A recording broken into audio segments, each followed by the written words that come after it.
AP EdCET or Andhra Pradesh BEd admission process సంబంధించి కొన్ని ముఖ్యమైన అప్డేట్స్ గురించి ఈ వీడియోలో మనం డీటెయిల్గా అయితే తెలుసుకుందాం. సో మెనీ ఆస్పిరెంట్స్ వచ్చేసి sir AP EdCET 2025 admission process సంబంధించి సీట్ అలాట్మెంట్ రిజల్ట్ ఎప్పుడు వస్తుంది, ఆల్రెడీ మనకి వెబ్ ఆప్షన్స్ కంప్లీట్ అయ్యింది కదా, అండ్ నెక్స్ట్ వచ్చేసి సార్ వెబ్ ఆప్షన్స్లో మిస్టేక్స్ ఉంటే ఎడిట్ చేసుకోవడానికి ఛాన్స్ ఉంటుందా, అండ్ అదేవిధంగా సార్ బీఈడీ స్పెషల్ ఎడ్యుకేషన్ సంబంధించి కూడా కొన్ని డౌట్స్ ఉన్నాయంటూ డిఫరెంట్ కామెంట్స్ అయితే చేస్తున్నారు. ఈ వీడియోలో ఈ 3 ముఖ్యమైన టాపిక్స్ గురించి మనం డీటెయిల్గా అయితే తెలుసుకుందాం. Welcome to the masters education. నేను మీ సత్య. ప్రజెంట్ వచ్చేసి మనం ఏపీ ఎడ్సెట్ 2025 అడ్మిషన్ ప్రాసెస్ సంబంధించిన అఫీషియల్ వెబ్సైట్లో అయితే ఉన్నాం. అండ్ ఈ యొక్క అఫీషియల్ వెబ్సైట్ లింక్ మేము డిస్క్రిప్షన్లో అయితే చేస్తాము. వన్స్ మీరు లింక్ అనేది ఓపెన్ చేసినట్లయితే మన యొక్క సిస్టమ్ స్క్రీన్ కానీ మొబైల్ స్క్రీన్ కానీ ఈ విధంగా అయితే డిస్ప్లే అవుతుంది. మీరు ఇక్కడ క్లియర్గా అబ్జర్వ్ చేసినట్లయితే సో ఎవరైతే ఆన్లైన్ ద్వారా రిజిస్టర్ చేసుకొని వారి యొక్క సర్టిఫికేట్ వెరిఫికేషన్ కంప్లీట్ చేసుకున్న ఆస్పిరెంట్స్ ఉన్నారో మనకు వెబ్ ఆప్షన్స్ పెట్టడానికి స్కెడ్యూల్ అయితే ప్రీవియస్లో ఇవ్వడం జరిగింది. సో యాజ్ పర్ స్కెడ్యూల్ ప్రకారం మనకు 13th సెప్టెంబర్ 2025 నుంచి 15th సెప్టెంబర్ 2025 వరకు ఫస్ట్ ఫేజ్కి సంబంధించిన వెబ్ ఆప్షన్స్ పెట్టుకోవడానికి అవకాశం అయితే ఇవ్వడం జరిగింది. సో ఆ వెబ్ ఆప్షన్స్ ప్రాసెస్లో సో మెనీ ఆస్పిరెంట్స్కి వెరిఫికేషన్ పెండింగ్ ఉండడం వల్ల దానికి మనకు 15th నుంచి 16th డేట్స్ అనేది ఎక్స్టెండ్ చేయడం జరిగింది వెబ్ ఆప్షన్స్ పెట్టుకోవడానికి. అండ్ తర్వాత మళ్ళీ 17th కూడా మనకు డేట్స్ అయితే ఎక్స్టెండ్ చేయడం జరిగింది. అండ్ అదేవిధంగా సర్టిఫికేట్ వెరిఫికేషన్ సంబంధించి వెరిఫికేషన్ ప్రాసెస్ కూడా మనకు 14th లాస్ట్ డేట్ ఉండే, తర్వాత 15th ఎక్స్టెండ్ చేశారు, 16th ఎక్స్టెండ్ చేయడం జరిగింది. సో ఈ విధంగా ప్రజెంట్ మనకు ఫస్ట్ ఫేజ్కి సంబంధించిన స్కెడ్యూల్ ప్రకారం వెరిఫికేషన్ కంప్లీట్ చేసుకొని వెబ్ ఆప్షన్స్ పెట్టిన ఆస్పిరెంట్స్ ఎవరైతే ఉంటారో మీరు కనుక వెబ్ ఆప్షన్స్లో మిస్టేక్ చేసినట్లయితే సో మనకి ఎడిట్ ఆప్షన్ అయితే ఇస్తారు. అది మనకు రేపు అయితే ఎనేబుల్ కావడం జరుగుతుంది. So many aspirants BEd web options అనేది 2 కాలేజెస్ పెట్టుకొని మాత్రమే సేవ్ చేశాం సార్, మాకు వస్తుందా రాదా అని డౌట్ రైజ్ చేస్తున్నారు. అలా మీరు తక్కువ కాలేజెస్ పెట్టుకున్న విద్యార్థులు కానీ లేదా మీ ర్యాంక్ బెటర్గా ఉండి సో కొన్ని అనుకోని కాలేజెస్ పెట్టినా కూడా మీ వెబ్ ఆప్షన్స్ని ఎడిట్ చేసుకోవడానికి మనకు 18th సెప్టెంబర్ 2025 రోజు ఎడిట్ ఆప్షన్ అయితే ఎనేబుల్ అవుతుంది. దాన్ని చూసుకొని మీరు వెబ్ ఆప్షన్స్ ఎడిట్ చేయొచ్చు. ఆ రోజు మేము డీటెయిల్ వీడియో చేస్తాము. సో ఆ వీడియో చూస్తూ మీరు వెబ్ ఆప్షన్స్లో ఎటువంటి మిస్టేక్స్ ఉన్నా ఎడిట్ చేసుకోవచ్చు. ఆల్రెడీ మేము వెబ్ ఆప్షన్స్ ఏ విధంగా పెట్టాలి అనే వీడియో కూడా చేయడం జరిగింది. ఆ వీడియో చూస్తూ కూడా మీరు వెబ్ ఆప్షన్స్ అయితే ఎడిట్ చేసుకోవచ్చు. ఎనీవే మనకు 18th రోజు అయితే వెబ్ ఆప్షన్స్ ఎడిట్ చేసుకోవడానికి అవకాశం ఉంటుంది. ఆ రోజు యాజ్ ఎర్లీ యాజ్ పాసిబుల్ మీకు సంబంధించిన వెబ్ ఆప్షన్స్లో ఎటువంటి మిస్టేక్స్ ఉన్నా కరెక్షన్ చేసుకోండి.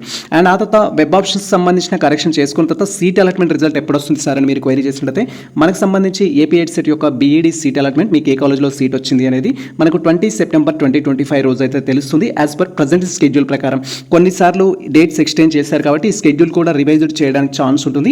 ఒకవేళ స్కెడ్యూల్ రివైజ్ చేస్తే ఖచ్చితంగా ఆ టాపిక్ గురించి కూడా మేము డీటెయిల్ వీడియో చేస్తాము. ఏ రోజు రిజల్ట్ వస్తుంది, రిజల్ట్ వస్తే ఏ విధంగా చూడాలి, అండ్ రిజల్ట్ వచ్చిన తర్వాత మనం కాలేజ్లో రిపోర్టింగ్ ఏ విధంగా చేయాలి, కాలేజ్లో రిపోర్టింగ్ చేసేటప్పుడు ఏ డాక్యుమెంట్స్ తీసుకెళ్ళాలి, ఇలాంటి ఈచ్ అండ్ ఎవ్రీ టాపిక్ గురించి కూడా మేము డీటెయిల్ వీడియో అయితే చేస్తాము. అప్డేట్ కోసం అయితే వెయిట్ చేయండి. అండ్ ఇక్కడ బేస్డ్ ఆన్ కేటగిరీని బట్టి, ఇన్కమ్ లెవెల్ని బట్టి, లోకల్ నాన్ లోకల్ బట్టి కూడా బీడీలో జాయిన్ అయ్యేటప్పుడు అమౌంట్ అయితే కట్టాల్సి ఉంటుంది. ఆ టాపిక్ గురించి కూడా మనం ఖచ్చితంగా అయితే నెక్స్ట్ వీడియోలో మనం డీటెయిల్గా మాట్లాడుకుందాం. అండ్ తర్వాత వచ్చేసి సార్ పీజీ తర్వాత బీఈడీ చేస్తున్నాము, స్కాలర్షిప్ వస్తుందా అంటూ సో మెనీ ఆస్పిరెంట్స్ అడుగుతున్నారు. టాపిక్ వచ్చింది కాబట్టి చెప్తున్నాను.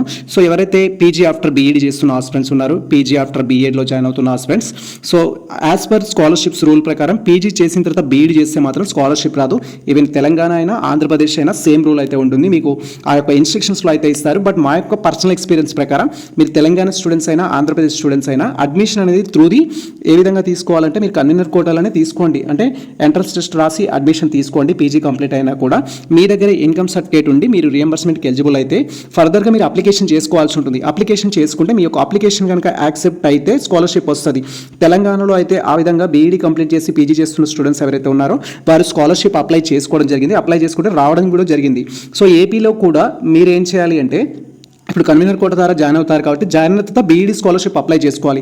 స్కాలర్షిప్ వచ్చిందనుకో హ్యాపీ, రాలేదనుకో మీరు ఓన్గా పే చేసుకోవాల్సి ఉంటుంది.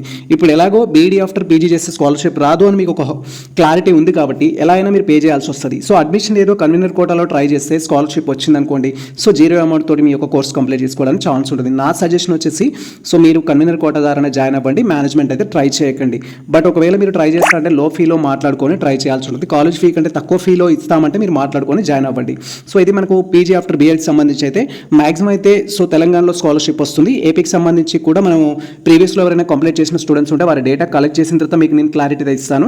బట్ మీరైతే సో బీఈడీ జాయిన్ అయిన తర్వాత స్కాలర్షిప్ అప్లై చేసుకోండి, మ్యాక్సిమం రావడానికి అయితే ఛాన్స్ ఉంటుంది. అండ్ నెక్స్ట్ వచ్చేసి స్పెషల్ బీఈడీ గురించి సో మెనీ ఆస్పిరెంట్స్ అయితే అడుగుతున్నారు. సార్ ఇప్పుడు నేను స్పెషల్ బీఈడీ వెబ్ ఆప్షన్స్ పెట్టుకుంటాను, స్పెషల్ బీఎడ్ కంప్లీట్ అయితే సో 2 జనరల్ డిఎస్సికి స్పెషల్ డిఎస్కి ఎలిజిబుల్ అవుతామా అంటే ఎలిజిబుల్ అవుతారు. స్పెషల్ బీఎడ్ అంటే లేదు, స్పెషల్ బీఎడ్లో మనకు 3 కేటగిరీస్ అయితే ఉన్నాయి. విజువల్ ఇంపవర్మెంట్ అనేది ఉంటుంది, తర్వాత మనకు సో నెక్స్ట్ హియరింగ్ ఇంపవర్మెంట్ అనేది ఉంటుంది, తర్వాత మెంటల్ రెబిలిటేషన్కి సంబంధించి అయితే ఉంటుంది. 3 టైప్ ఆఫ్ కేటగిరీస్ అయితే ఉంటాయి. ప్రజెంట్ మనకు VIHI కోర్సెస్ మాత్రమే ఎక్కువ ప్రొవైడ్ చేస్తున్నారు ఆంధ్రప్రదేశ్లో అయితే. సో ఇది విజువల్కి సంబంధించి ఐ ప్రాబ్లం ఉన్న స్టూడెంట్స్కి మీరు టీచ్ చేయడానికి, ఇది హియరింగ్ ప్రాబ్లం ఉన్న స్టూడెంట్స్కి మీరు టీచ్ చేయడానికి ఈ యొక్క కోర్స్ అయితే సెలెక్ట్ చేసుకోవడం జరుగుతుంది. ఈ కోర్స్లో మనకు త్రీ మెథడాలజీస్ మాత్రమే వాళ్ళు ఆఫర్ చేస్తున్నారు. ఫస్ట్ వన్ వచ్చేసి బయాలజీ, సో ఎస్ 3నే, బయాలజికల్ సైన్స్ ఒకటి, మ్యాథమెటిక్స్ ఒకటి, 10 సోషల్ సైన్స్ ఒకటి, త్రీ కోర్సెస్ ఆఫర్ చేస్తున్నారు. ఈ కోర్స్లో మనకు 11 సీట్స్ మాత్రమే అందుబాటులో ఉంటాయి అండ్ దాంట్లో కూడా 10 మాత్రమే మనకు అలొకేట్ చేయడం జరుగుతుంది. 1 వచ్చేసి వాళ్ళకు రిజర్వ్లో అయితే ఉంచడం జరుగుతుంది. టోటల్గా మనకు 30 సీట్స్ అయితే ఉంటాయి ఒక బీఈడి కాలేజ్లో, స్పెషల్ బీఈడి కాలేజ్లో. మీకు కనుక స్పెషల్ బీఈడి కాలేజ్లో సీట్ వస్తే ఖచ్చితంగా స్పెషల్ బీఈడే కంప్లీట్ చేసుకోండి. ఎందుకు అంటే స్పెషల్ బీఎడ్ చేయడం వల్ల ఏమవుతుందంటే మీరు స్పెషల్ బీఎడ్ కంప్లీట్ చేస్తే 2 జాబ్స్కి ఎలిజిబుల్ అవుతారు. రెగ్యులర్ డిఎస్సికి ఎలిజిబుల్ అవుతారు అండ్ సేమ్ టైం స్పెషల్ డిఎస్సికి కూడా మీరు ఎలిజిబుల్ అవుతారు.